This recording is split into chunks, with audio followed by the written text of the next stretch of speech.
Hi, everybody. My name is Mike Manning. Welcome back to Triangle BNI. Each week here, we bring you a success story from Triangle BNI, which is basically the small business world of the Triangle. BNI is Business Networking International. It's the world's largest networking organization. And Triangle BNI is our section of the world here in Central North Carolina, if you are not familiar with the Raleigh, Durham, Chapel Hill area.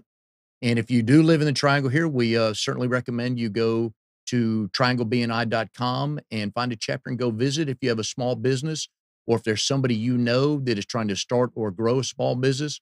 We would love to have them come visit one of the chapters, see how good it works, and see if we can help them grow their business.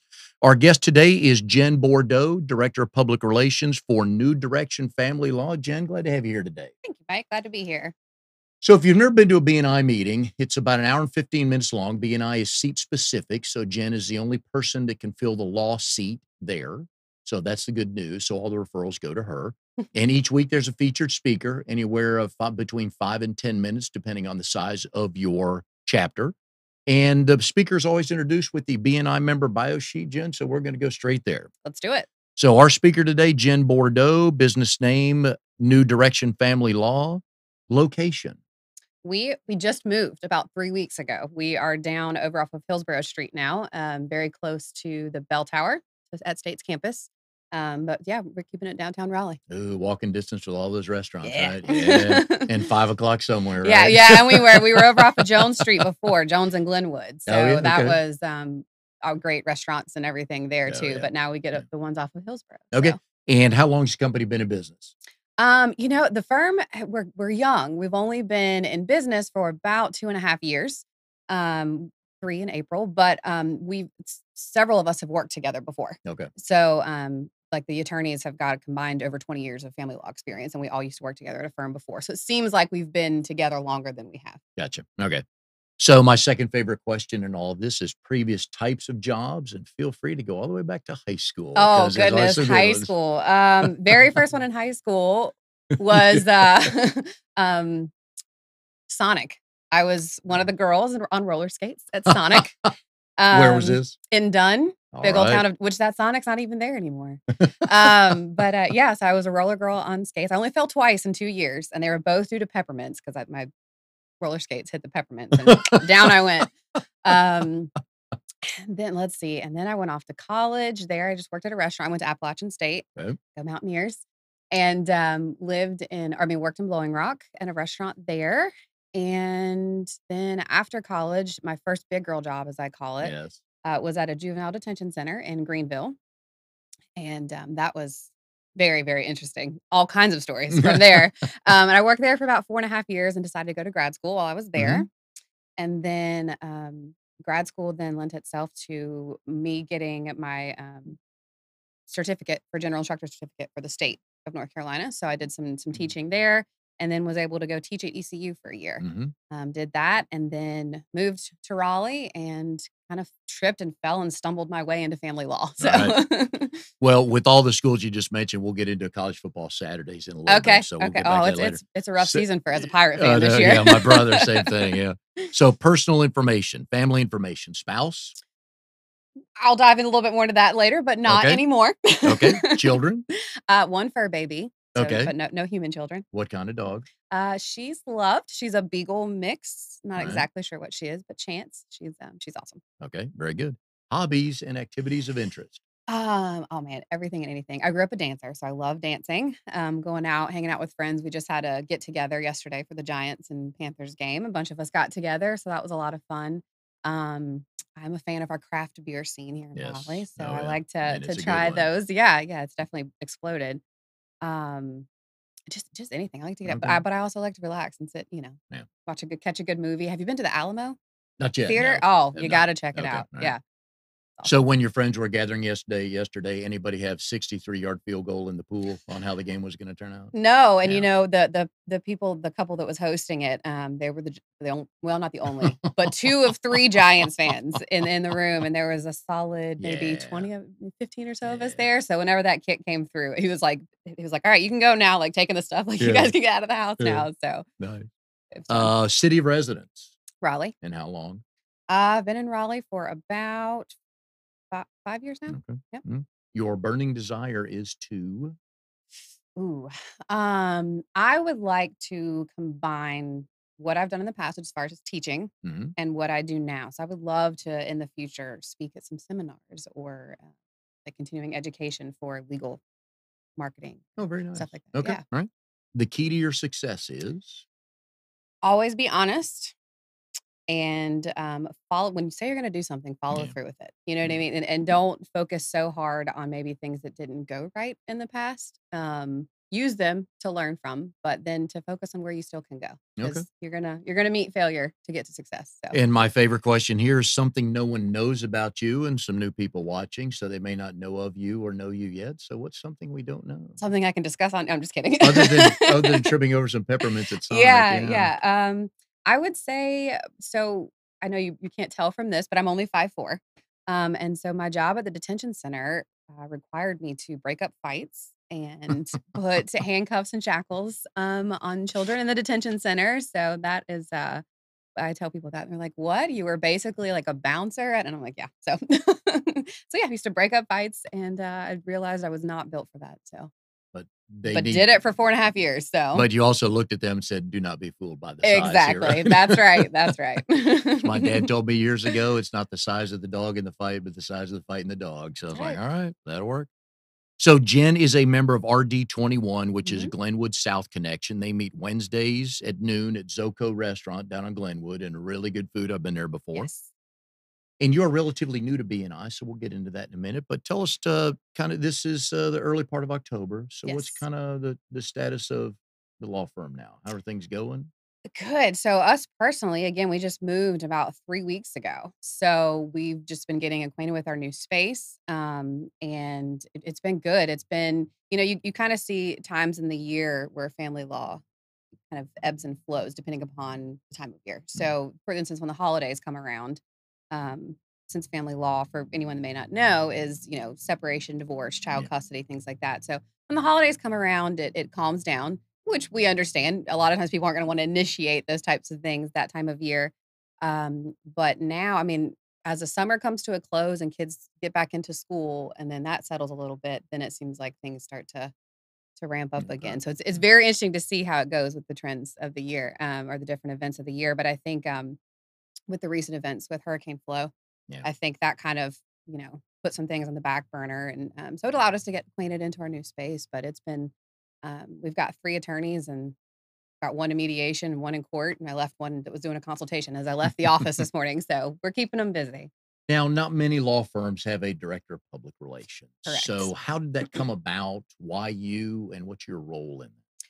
Sure. So the founding partner of our office, New Direction Family Law, she and I worked together at a previous firm, and she and I worked together. First, I started out as her paralegal, and then switched into the marketing side of things. And she really understood the value in that of Mm, having someone that is dedicated to a marketing side of a law firm. Because whenever you practice family law or any litigation heavy area of law, you're in court a lot, so that doesn't allow you a whole lot of time to be out in the community, building relationships with colleagues and other sorts of community 'cause organizations. it truly is a small business. Yes, yeah, absolutely. And especially in this area of law, it's so personal.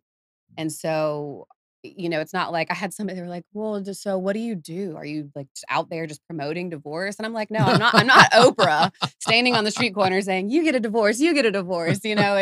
It's more that it affects a lot of people. Yes, I'm it does. sure, in you guys' lives, whether personally or you've known someone that has gone through separation or divorce, it affects a lot of people. And so we just want to be more of a resource, so that people don't have to look so hard to find that help.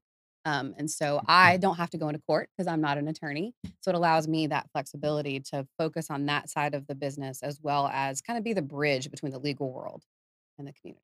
And your paralegal background gives you that bridge and that experience to understand things while understanding who a new client may be, but also understanding how to promote the business, right? Sure. Yep. Okay. Absolutely. It helps a lot in understanding the family law claims and how that, what kind of like flow of how all of that works. And if it's something that it does fall under the umbrella of family law, or if it's something that, can be revisited, maybe it's a order of some sort from a long time ago, just to make sure that it's something that we can help. And if not, that we can put them in contact with the right person. So BNI, we've got about here in Triangle BNI, we've got about almost 40 chapters, nearly 700 members. And you can go to trianglebni.com. There's a drop down box that says find a chapter. And you can hit that drop down box there, and it will give you day parts, city, parts of the triangle, whatever you want, and take a look at what chapters are available there. If it's near your work, near your home, you can click on the chapter there, and also tell you who all's in the chapter. You can see if you have some natural referral partners there. So, what was your first connection ever with BNI? A firm that the firm that I used to work for, the one of the attorneys there was a member of the BNI morning show that makes Mhm. it Fox and Hound. Yep, good one. And once I came on, with the attendance requirement, and her being in court, she needed a sub one day. And so I was sent, I had no idea really what I was walking into. I just knew I had to go and talk about the firm. So I went and I still, that was probably 4, 5 years ago, and I still have such great relationships with some of the people from that group, even though I'm in a different group now, but I've kept in great contact, and so I love going to visit because a lot of those members are still there. In fact, tomorrow afternoon, I'm meeting with one of the members just to No kinda good. catch up and, answer some questions and stuff. So that was my first. I was like, "Okay," and that's a decently sized group, Oh, especially yeah. compared to ours. Oh, yeah. So I walked in, hadn't been in family law for very long, and was like, "Oh, okay." It was a little intimidating, but I think every group does such a great job of, since they know the flow of how Yeah. the meetings work and everything, of bringing visitors in and making you feel welcome and helping you get acquainted when you have no idea what's going on. So how often did you come back and either sub or visit or eventually join after that first time you went? So with that firm, the attorney was the primary member. And so I would go, I think they kind of were a little bit more lenient with the rules of me being a sub since she was in Mhm. court a lot, a Yeah. litigator. So I was kind of like the secondary member, I guess. And then once I transitioned and started working with New Direction, when I came on board, RD21 was just getting started. We weren't Yeah. even an official group yet. And so the founding partner was going, and then I came on in her place as the full-time member. And that was, I mean, we did it right as soon as we opened the firm. I mean, so that tells you the importance that we Yes. saw Oh, in yeah. it, and that as soon as New Direction opened its doors, we were in BNI. So once you were in the PR role at New Direction Hmm. and, you had a good understanding of BNI, what were some of your thoughts on, "Okay, here's what I can do, I think, to help grow the business?"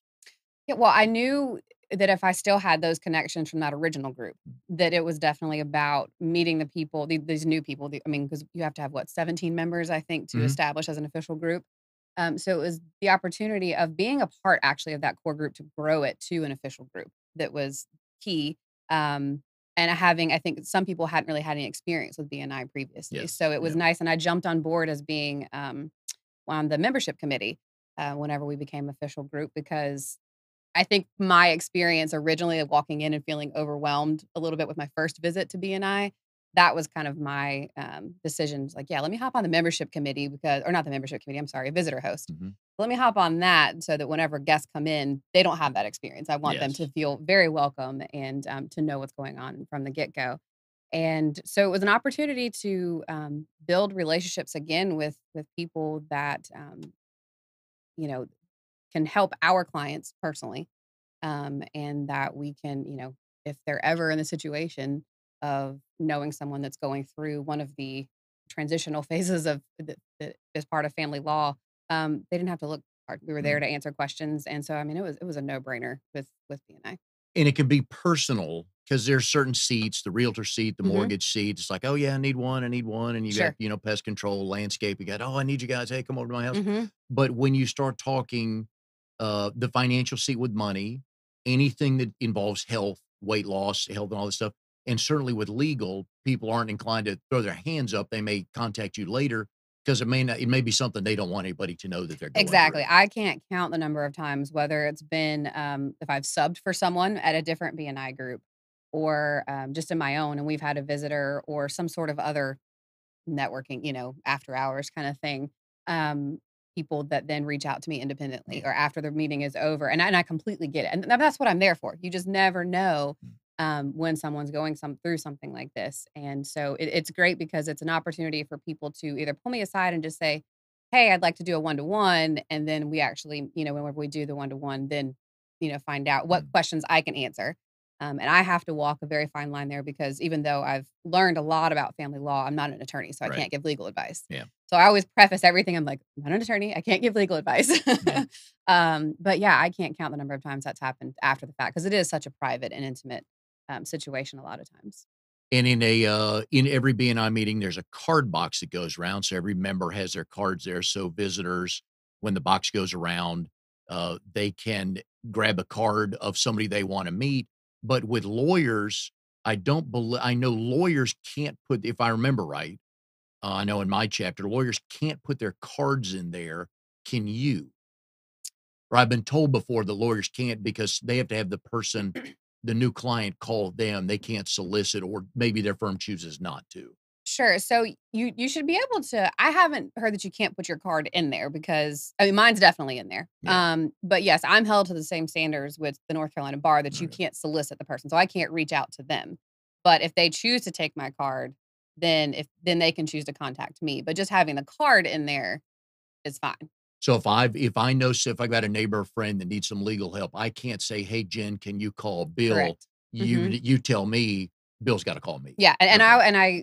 and sometimes I'm so used to that, so it's one of those things, whenever, we were going around and doing our commercials in BNI that I try to remember every so often to say that again Yeah. because not everyone knows that or, like I said, I'm familiar with it because I do it on a day-to-day basis, but people, don't generally know that yes, you can't an attorney's office can't reach out to you first. And sometimes people will do email introductions, which is great, but again, I'll reach out to the person who did the email intro and say, "Hey, thank you so much for keeping us in mind, but please let the person know that you're referring, that they need to reach out to me first." Mhm. So, And we also, if you wanna find out more information about BNI, please, give the office a call,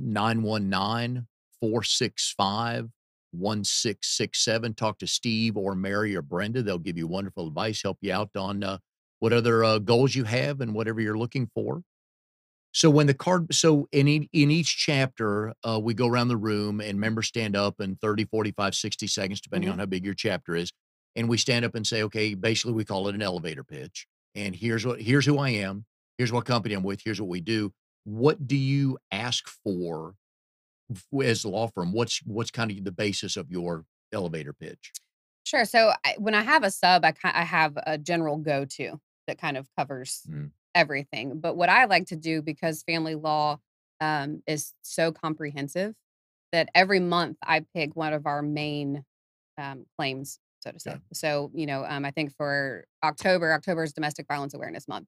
And so we do assist people with obtaining domestic violence protective orders, or if they've been served with one, we can be on the defense side of that. And so I like to focus on one thing because it may be, I don't think many people, when they think of us, they primarily think of separation and divorce. Mm. So they may not think about the domestic violence side of that. That is a very real issue. Also, another very, very private, intimate issue. But it helps me break it down to be more specific of this is something else that we do. Um, and if you've ever come across or you have questions about this yourself or, know someone that is fighting this battle right now or anything that they are welcome to reach out. So I think in narrowing down the scope of different family law matters, it helps people kind of either remember or touch base of like, oh yeah, I was talking to, I have people all the time that come to me. One of their biggest question is, well, how do I refer to you? Yeah. Because it's such a Oh tough yeah. situation, and I'm like, really, it's about listening. Because if someone's going to talk to you about this, you're someone that they trust more than likely, or in a professional capacity if you're like a counselor or a therapist.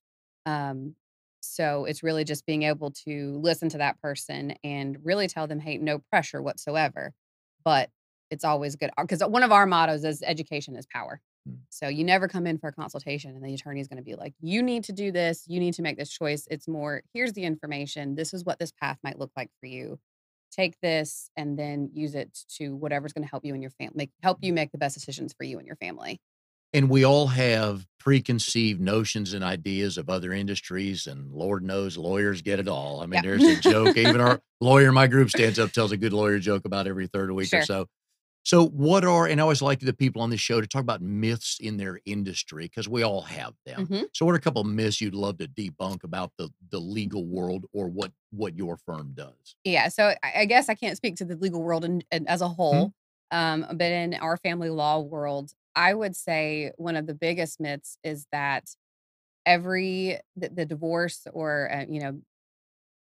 we'll say divorce for simplicity, but that it is always this long, drawn out battle in court and that there's no other option, whereas a lot of times, um, cases settle or people don't ever go to court, and they have what's called a separation agreement in place, and they or if they do start out in court, then things settle shortly thereafter, and so I think that's 'cause I think because of the media and celebrities that And might be going the through. TV shows. Yeah, exactly, they go through these long, drawn out, very contentious, divorces that last for years and years, and that's not the I'm not saying that those don't exist, Mhm. and there are some that do drag out for years, unfortunately, but the majority of them do not, and there are other options besides going to court to settle things.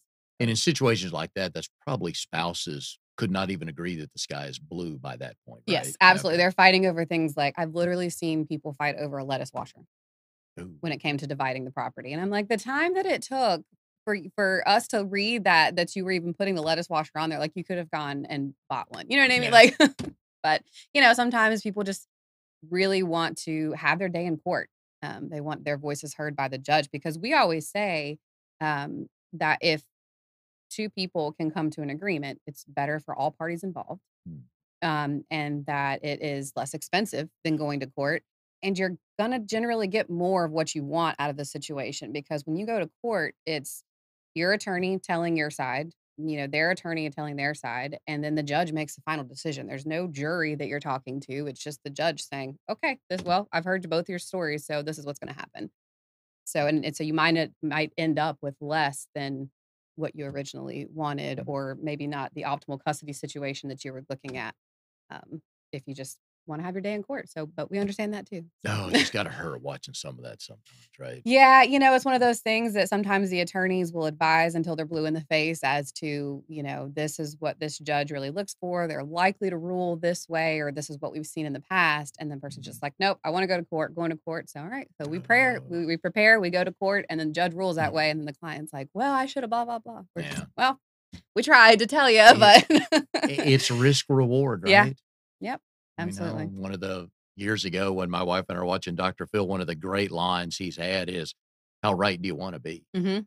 What's it worth? Like, Yeah, yeah, I yeah, know. the pride, like, Yeah, set it aside, and, how much sooner will you be able to move forward with your mhm, life and with your children if there are children involved in the situation?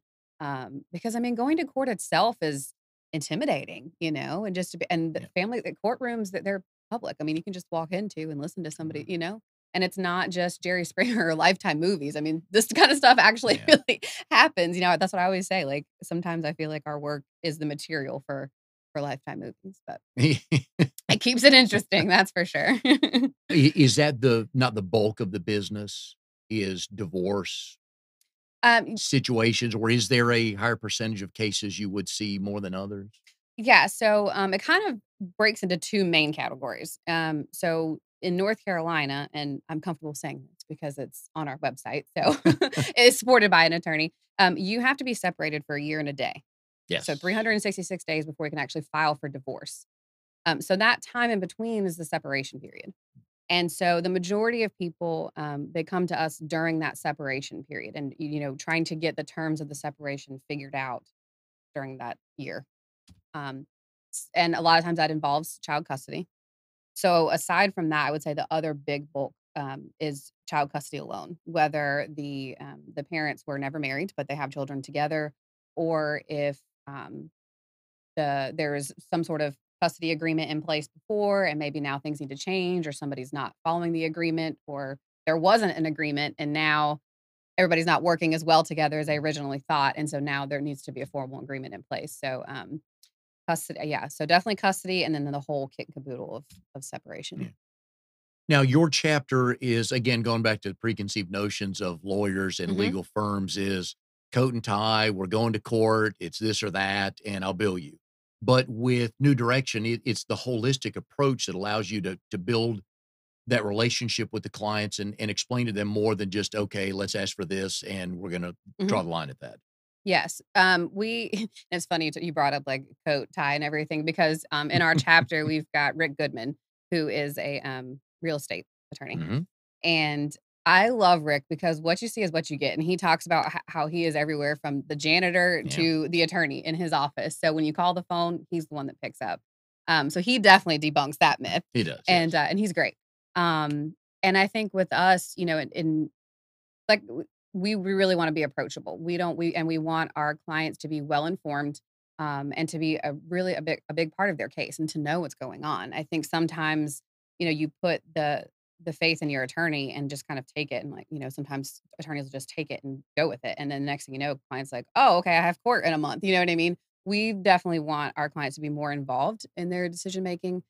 To know we like to do cost benefit analysis with them because we know that legal fees can rack up, and so we want them to know, okay, yes, we can try to settle, but if it's not looking like that's going to be a possibility at all, the attorney's not going to waste their time or money for the client and just say, hey, why don't we just go ahead and start preparing like we're going for court because, looking at just the trend of the way things are going, we don't want to backtrack and waste again your time and money. So we like Mhm. to have the clients be very cognizant and aware of what's going on with their case, because then they really feel like they've had more of a say, and they have, Yeah. in what's going on, and what the outcome is. And then when it comes to the children, they know their children better than obviously the best. And when you're looking at custody, it's what's in the best interest of the child. And so why wouldn't you have your client really Yes. involved to help make those decisions? So And you deal with wills we do not. or because money changes everything. It changes every conversation, Hmm. whether it's family or not. So having I've gone through with my parents, not that there was, but so fortunately our family had no issues with that. But everybody's got a friend where you can Hmm. tell that, oh, and it just, oh wait, all of a sudden like, Yeah. oh, he's got that much or she's got that much. Like, Yeah. We don't really deal with wills, and we pretty much exclusively practice family law, and then we'll refer that out. okay. There may be in a very simple situation, if it's a very very simple will, or if they don't have a will and they want just something very simple, Yeah. because you need to reevaluate that and revise it whenever going through a Mhm. separation or a divorce.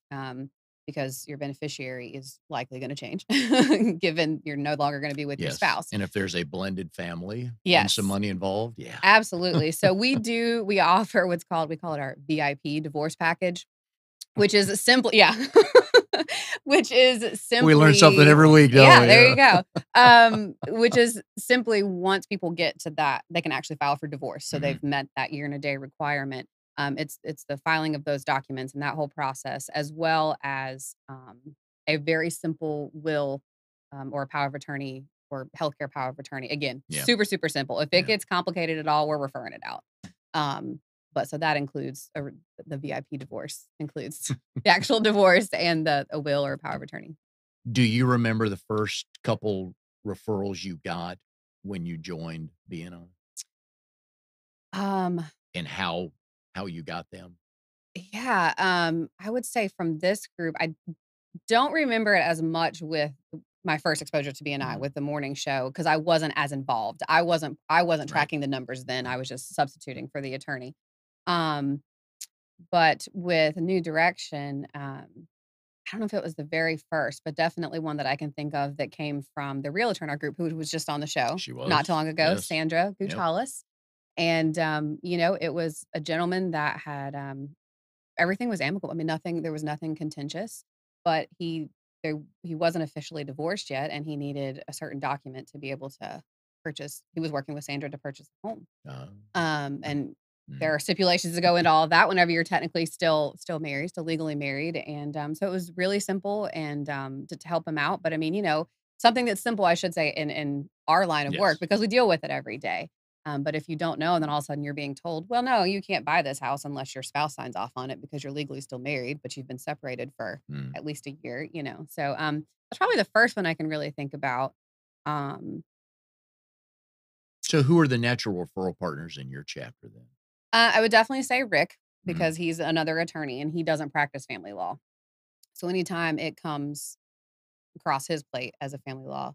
If it's a family law matter, then it's, 'Cause I know him as he a closing recognizes it. attorney, yeah. Yes, he Yeah. recognizes it, and he understands the importance of speaking with an attorney before making some decisions, And he runs and that fast from that, right? yeah, It wasn't yeah, one of the yeah, he'll let us he says that he's a dirt attorney, that he works with houses that are built from the dirt, and then he also does wills and estates and Okay, stuff, alright. so people that are going in the dirt.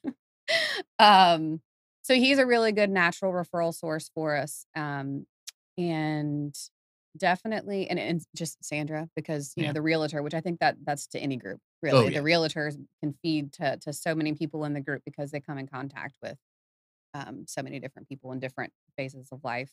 Um And with your clients, who have you found out that you can refer to? Because you again, there's sensitivity involved there Mhm, mhm.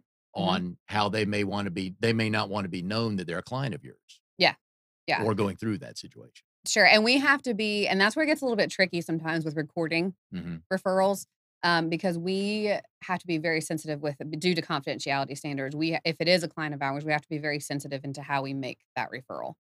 Um, and I guess the information that we give, unless we explicitly have Mm. the client's permission to, yes, please give them my, full name, number, email, and have them reach out to me. Um, but it's for us, I think, when someone's going through a separation or divorce, it affects almost every area of their life. Mhm. One of the biggest things is the house.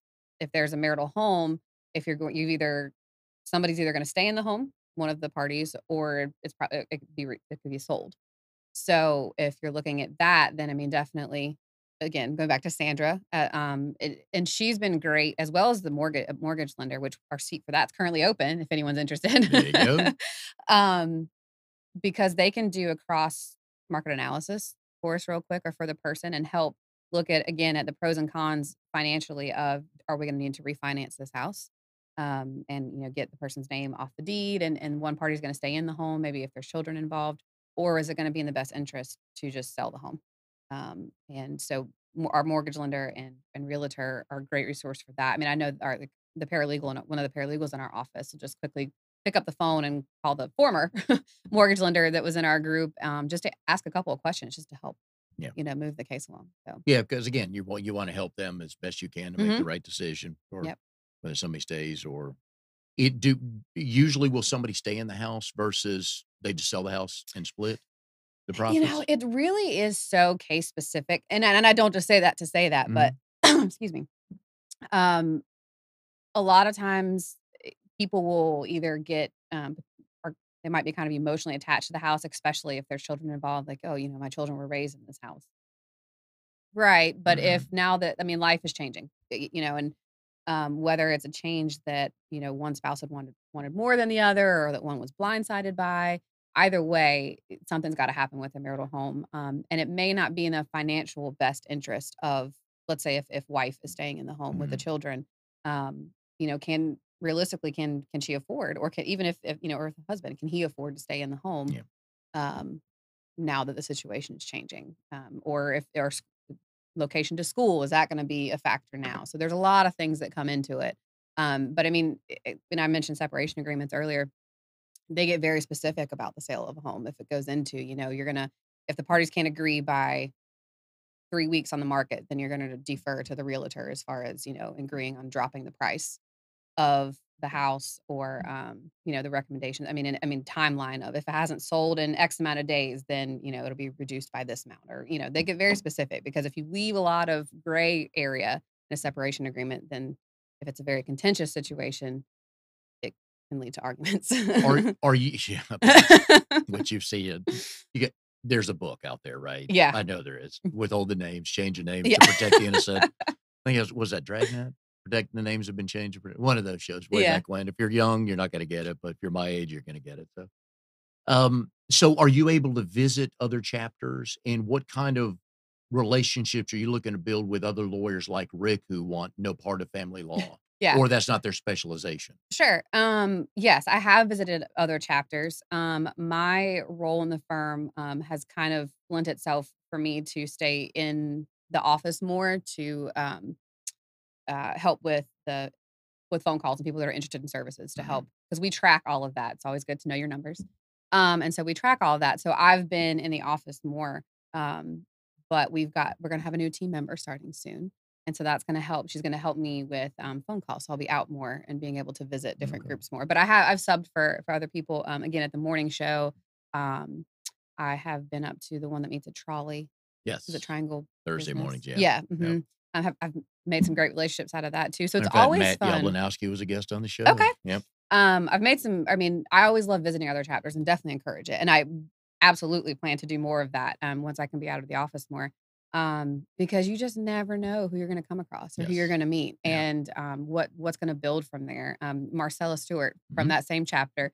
She came to the office a year ago, actually, because my birthday's Friday, and she came to the office last Happy year. early birthday. Thank you. And she did facials for all of us during a lunch hour on my birthday. It was Oh, fantastic. wow. Yeah, yeah. Okay. Um, and she's with Mary Kay, and so she comes and visits our group all the time. So again, that's just another Mhm. relationship. You just never know. So Well, Thursday mornings at 7:30 at Hope Community Church in Cary. You can go visit my chapter. okay. So we had 2 lawyers. We had Philip Gray, who Mhm. says he practices, not happy law, and Okay. then Kevin Israel, who just left, practiced the business part of it. So Philip would always say Kevin practices. Go see Kevin for happy law. Don't, because Philip's a trial attorney, and he goes, Ah, "If you get to me, something's happened, so you should always go to Kevin so you don't have to come to yeah. me." People generally aren't too happy when they're calling Yeah, an attorney. So exactly. So, and so there's all kinds of people, all kinds of different lawyers in BNI mhm. of what they're practicing and what they're not, and probably there's relationships to build for you, right? Absolutely. And I think that again, I think I mentioned it earlier, in that I'm sure the attorney that you just spoke of that was the litigator, is Mhm. he still in the Oh, chapter he or is. okay, Yeah. okay. Philip Um Gray, Stevenson Law. there you go. Because it's hard. I'm sure I don't know if he often has subs or He but can when he's going to Greensboro or Charlotte, because he every now and then when a sub shows up, it's like, oh, Philip must be at a, yeah, yeah. and again, it depends upon the different area of law. Like a criminal defense attorney, I don't know how many criminal defense attorneys are in Mhm. BNI, but you're in court pretty much every day.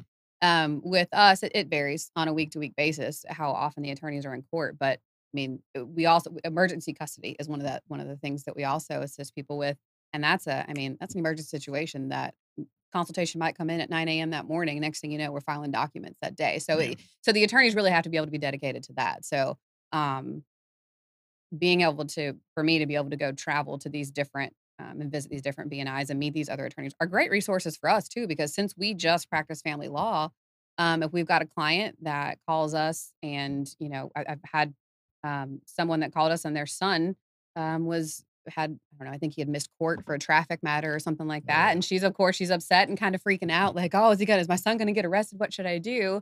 Well, we don't practice that side of law, Yeah. so then we were able to send her to a trusted referral In source. other chapters I visited, the lawyer will stand and go, "Yeah, if you got a speeding ticket, you can call me." I'll do Yeah. because that's usually everybody's first question. Yeah. I have a friend. Yeah, Yeah, yeah, okay, yeah. yeah. Asking for a Have friend. your friend call me later. Yeah. All right, so we talked earlier in the open about your background, Mhm. and we laughed about football Saturdays, but you have a couple of schools that you have degrees from, Yes. but you were also an instructor Mhm. at Pitt Community College, courses for law enforcement Mhm. officers. Tell us a little bit about that.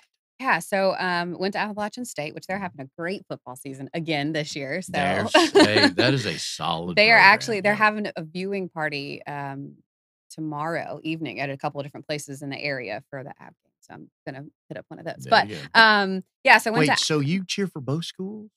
yes. Didn't App State play ECU a couple years They ago? did, and Who did the first year, I was solely App because I hadn't started grad school at ECU Oh, yet. okay, alright. The next time they played each other, I think, I had graduated from the grad school program, but had just started working at ECU.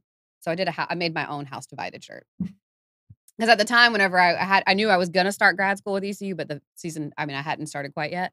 Um, App had more of my money. I owed them student loans. I didn't owe Not ECU anymore, yet. So, right? yeah. Not anymore, so Yeah. and I've always heard that undergrad, if you have 2 degrees, which of course I don't, so I can't answer this question, but I've always heard that undergrad trumps grad as far as what you cheer for. Yeah, I mean, if they played again, I mean, it's still tough because I mean, the Pirate football games are some of the most fun football games I've Oh, ever been to. great Just the tailgating. yeah, Great great tailgating, tailgating. the atmosphere, um, of, the Yeah. football game and everything, great, but, there is also something even though App is smaller than Mhm. ECU, There's something about like the football stadium, just like you're in a bowl in the mountains, and so it's a different experience. But yeah, my heart, if I have to choose, my heart's gonna go to All right. app. So now that I've fulfilled my requirement of college football, Yeah. let's go back to your instructor, big community. And again, your ties to law enforcement Mhm. and teaching and everything, as you had mentioned earlier. So, Yeah, so, when I mentioned becoming an instructor for the Department of Public Safety, um, I you have to teach so many hours to keep mm, that accreditation and everything, and I loved it. Once I got the opportunity, to do that, and that then lent itself to, so anyone that works for the Department of Public Safety and law enforcement, they have to have so many continuing credit hours mm, as well. And so I just through trainings that I had to go to whenever I was working at the detention center, the juvenile detention center, just met some of the people that are involved in that program of coordinating those classes. So I was able to teach the juvenile law section of basic law enforcement training, and then other different ones about a lot of times it involved juvenile justice in somehow, some capacity. I think there was one class that I taught that was about, it was a continuing ed class, and it was the disconnect, or I don't wanna say the disconnect, but I guess the generation gaps between some of your older officers and then working with juveniles, yes. because we're such a digital age now, Hmm. that'll somewhat that interaction is lost because we're all, doing this. So why we go to our kids and grandkids? Yeah, yeah, Can you exactly. reprogram my phone? Yeah, so when it comes to communicating as a law enforcement officer then with Mm, a kid that is, maybe you're trying to get through to or explain or to help, and depending upon what the situation is, there can kind of be a barrier there, and I could see it in that the older officers, some of them would pull out this big old flip phone that they still had. I was like, "Well, this has worked just fine for me for the, it makes calls and sends call, yeah, and receives calls. that's my That's all dad. I Yeah, need," and I'm yeah. like, "Yeah, well, cars have advanced too, and we don't, we're driving around with GPSs, so like, but yeah, so being able to do that was great because it kept me involved in the law enforcement community and the criminal justice side of things. Even after I had transitioned into family law and was doing some paralegal work, um, before I switched over to PR and marketing, it kept me in that world, and I loved the study of criminal justice and criminology and the theories behind it and everything. And so it kept me attached to that world, and I loved being able to educate and teach and find that connection of, okay, what's gonna make this interesting for you? And how So, long did you do that? let's see, I taught at ECU for a year, and then, I did the law enforcement training for about 5 years off and on. Some of it was an online course, Mm, so that was worked out well with me being in Raleigh, and then, a lot of the law enforcement officers being in, Greenville. But, yeah, but I did it off and on for about 5 years until, it came time to renew my certificate, and some things got lost in translation and everything anyway, and I wasn't able to renew the certificate for the Department of Public Safety, but I kinda had to make that choice of, "Okay, well, I'm in family law, and I love what I do and mhm. helping clients that I have now, so I'll have to let that go." But And you came to BNI with, obviously, the public speaking background. A lot of one of the neat things that a BNI chapter forces people to do is mm, stand up in public. mhm. Because I don't understand why people don't like it and don't think it's the easiest thing in the Right, free yeah. world. I love it. But a lot of people just that's their big they'll tell you that's Mhm, their biggest fear, speaking in public. So you had that. And the other thing on this show, sometimes we get in the weeds on, and Amnon keeps us honest about this, is we talk about BNI and we throw around, like any industry, throw around slang words and abbreviations and stuff. So when Jen was talking earlier about being a substitute, each week BNI is a weekly meeting, but we don't want people to look at it that way. We want to look at it as a client. And if a client was worth 25% of your bottom line, and they said, "Hey, every Tuesday morning we're meeting at Starbucks for coffee," you're going to meet every Tuesday morning with that client, and you're just going to think, "Hey, I'm going to help them grow their business." And we'd like people to think of BNI as the same way, but it is a weekly meeting, and you get 3 absences every 6 months. So if you are going to be absent, you can call somebody to be a substitute for you, mhm, and then they stand up and they read your elevator pitch. But also, it's you're still represented in the meeting, even though Jen's not there or I'm not there. Our company name is still represented in the meeting. That, hey, if you have this problem, you can call Jen, and she'll get back with you and help you on that. So we always mhm, want to make sure we don't get caught in the weeds too yeah. much. Thank you, Amnon. The other neat thing about joining a BNI chapter is the well-rounded types of people you're going to meet. You're going to meet small business owners, meet some people that work for large businesses. Mhm, Some people don't own their business, and like with you working for somebody else, mhm, but still you're there to grow a business, and that's what we all want to do. But the vast majority of people in BNI give back to the community and are volunteers. I know a couple of organizations you're involved with, Safe Child North Carolina and Note in the Pocket. Mhm. And tell a little bit about what those are and why you're involved with them. Absolutely. So, Safe Child is a wonderful local organization here in Wake County, and they've been an organization for I think 26 years now. And the Safe part of Safe Child stands for Stop Abuse for Every Child. And so, I had some dear friends that were very involved in Safe Child, and when I came to the area, um, and it's one of the great things about the partners of our law firm is that they Mhm. want to be so involved in the community. And this just seemed like a very natural interest. I mean, it pulled at my heartstrings given my background with juvenile justice and at-risk youth, and abuse and neglect are definitely one of those risk factors for a Mhm. pathway to delinquency. And it's a very, very real issue that affects a lot of people in the community. It's one of those dark topics nobody really likes to talk about Yeah. because it's sad and heart-wrenching and everything, but it's a very real issue. And Save Child does amazing work with the families and the children involved. And they have a subsection of young ambassadors.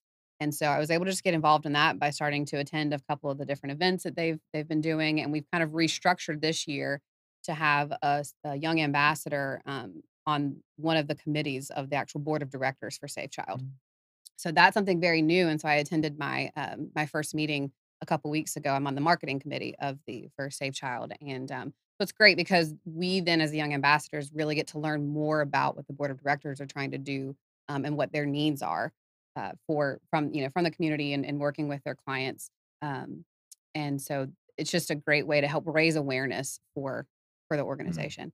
And then Note in the Pocket, also dealing with children, another local organization to Wake County. They collect all kinds of donations, clothes, Mhm. shoes, everything like that for children. And they a lot of times will get their referral or needs from a like a one of the social workers or counselors at a school. Will reach out to Note in the Pocket and say, "Hey, this family, these kids, they tell stories that just, I mean, immediately almost bring a tear to your eye because there was one story of these two brothers that they were alternating days they were going to school because they only had one pair of shoes between the two of them to Wow. wear." And so they had to, they were missing quite a bit of school. I mean, every other Wow. day. And so the social worker or the counselor at the school reached out to Note in the Pocket, and then Note in the Pocket will take that and fulfill 2 weeks worth of clothes. Um, if it's one child, definitely for that child, but a lot of times they'll go ahead and help the entire family. And then, of course, if there are siblings, then it's a combination of clothes and shoes and everything that is for 2 weeks for those kids. And they do great stuff too, and they really really rely on volunteers for getting the clothes sorted because they send these clothes. They want them to be in new or like new condition Yeah. that these kids are getting because they want their kids to be proud of what they're wearing, Yeah. going to school. And so they sort through. They have like a 3-tier process that they sort through all of these clothes to make sure that they're not super faded or torn or that they then organize by size and everything else to be able to send out. So. And it's stories like these are how BNI helps the community because when you stand up and give your elevator pitch in a BNI meeting, you're 99 times out of 100, you're promoting your business. But one of the mottos for BNI is like, know, and trust. And that's how Mhm. you get to know somebody. And that's when you can pass them a referral because I like them, I know them, and I trust them. So if I give them this referral, they're going to take care of my friend, my client. But you also have to set up one-to-ones for people to get to know you, to Mhm. understand you so they can like, know, and trust you. And that's when those conversation points come up where they find out, "Hey, what else do you do?" And you can tell them about those, and you can promote an event, a fundraiser, anything Mhm. like that. And then your chapter and other chapters can become aware of that, and they can donate and give time and money and all those things. Yeah, and I think with our chapter too, we like to whether it's every other month or every couple of months, we like to have very low key, just kind of get together. We call them socials, but Mhm, some people might not be able to come. It's not really organized. It's just somewhere, a restaurant in the local area, mhm, that whoever can come, we get together because when you're at the BNI meeting, there is a structure to it and there's limited time because mhm, everyone values their time and you're there to go through the meaning itself. And so having these socials as well is a way to have numerous, honestly, one-to-ones mhm. at a time. And then it's also a more relaxed environment that you get to know more personally, or get to know the members more personally. And we It's a great time to talk about different things that we're doing. Going back to I mentioned that it's Domestic Violence Awareness Mhm. Month. And so there's another organization called Call to Peace Ministries that we're focusing on for this month. And so we're doing an event at Linwood Brewing Concern. So taking one of my other hobbies, where they do charitable nights. And so on October Oh, 16th, very we're nice. doing Hops for Healing is what I've called it. Where a dollar from every pint sold that night will go to this organization. Okay. And so I mentioned that in BNI. And so right away, everybody's like, oh, Yeah. send us an invite via email so we can have it. So the support that you get from all angles from your BNI group Mhm. members is priceless. Now, is that Linwood Grill or Linwood Brewing? The brewing over off of Okay. Whitaker Mill, Okay, and when is that? October 16th. All right, what Yep. time? Well, it's for the duration that they're open that evening. So Oh, good, they're okay. open from 4 to 11. I will not be there from 4. I'll be there at 4. Till we'll just leave a Until, question yeah, mark. Yeah, okay. All dot. right, there you go. Yeah, and you'll have the morning off because it would be a big fundraiser, so you'll Sure, have tomorrow morning off. Yeah, so exactly, yeah. but so they can go to Linwood Brewing and Mhm. get some more information on that? Yeah, and Okay. Linwood, and then there's if you go to our Facebook page, New Direction Family Law's Facebook page, under the event section, information about it will pop up and let you know the time. And if you've never been to Linwood Brewing Concern or LBC, they've got a great outdoor area. It's Yes. family friendly, it's dog friendly. I mean, it's a big, and especially with the weather, hopefully soon cooling off. There's another storm coming, I so know, yeah. I know. It'll be it's a good area. There's usually a food truck, so Yeah. yeah, really laid back, but a good time for a good Because a lot of cause. those local breweries are going to I know my oldest son and his wife live in Charlotte, and everyone they wanna go to, there's dogs everywhere. People are Mhm. letting dogs in all the Yep. places, and I Yeah, guess because for they the generally don't have the stipulations associated with yeah. having food there. So Oh, okay. it's a All right. good, easy All right. place to bring your pup. All right. So I enjoy reading and hearing weird things and goofy things. I'm like, "Ah, I gotta sit and think through that for a minute." So the other day, and this when I heard this, I thought, I'm gonna ask Jen about this. Oh, goodness. So I'm reading the other day that the divorce rate in the United States has been going down since 2009 or 2010. Mhm. And they attribute this to the group of people that have been hammered the most in the last 4 years, millennials. Because they say they're getting married later, Mhm. they're more educated and more apt to stay in a marriage.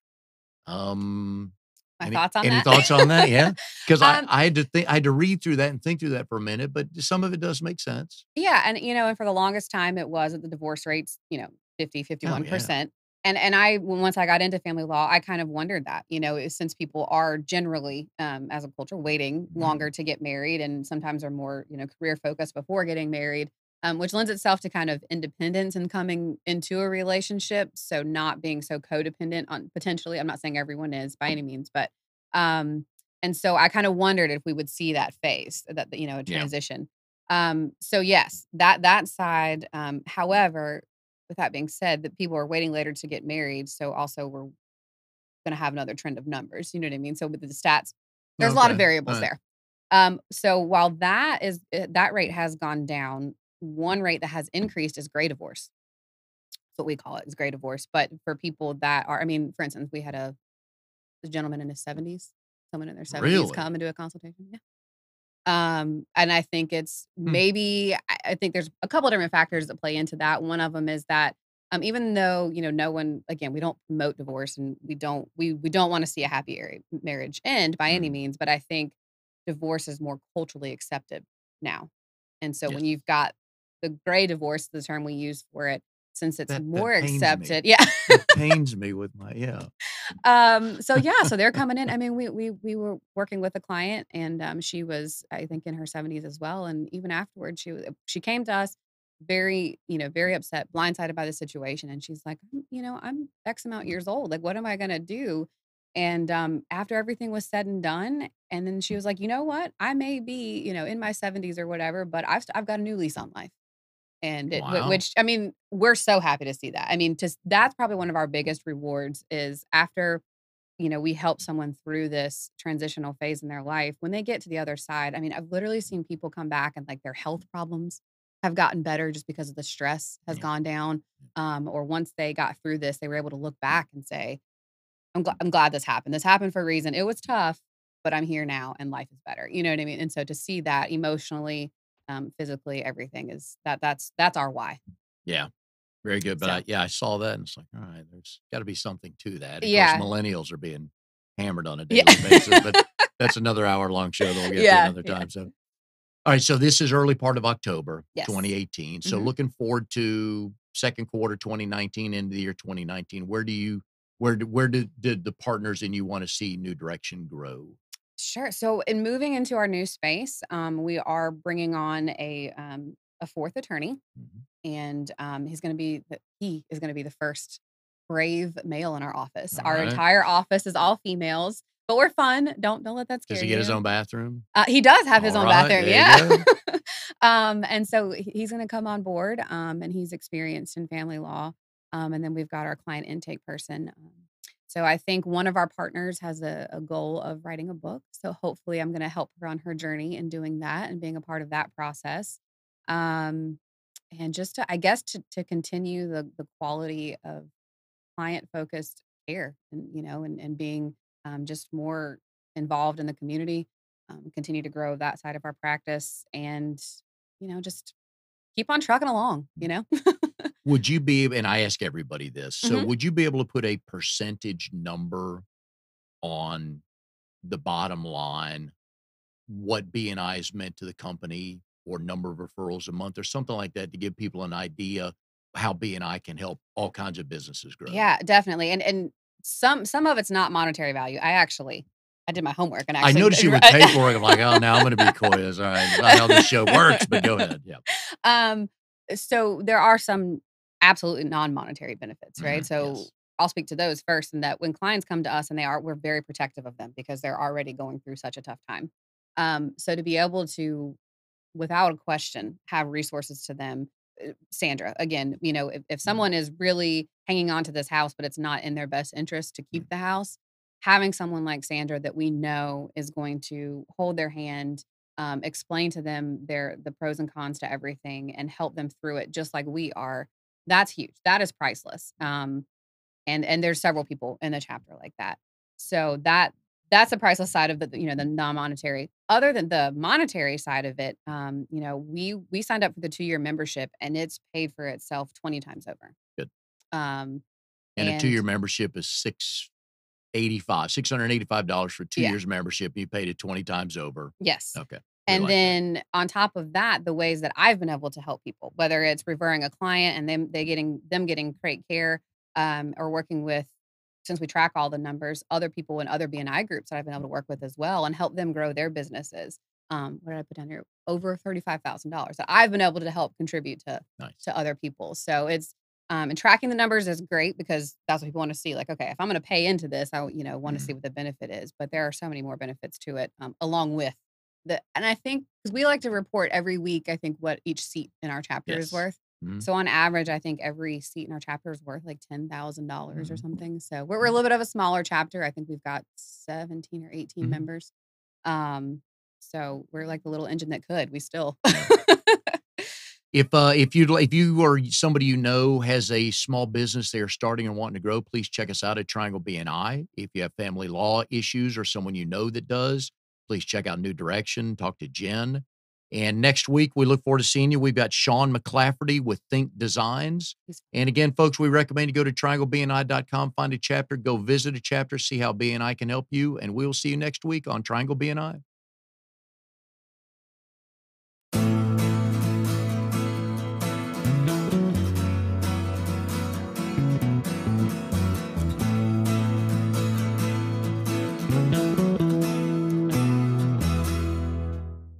You are tuned to the Nissan Communications Network.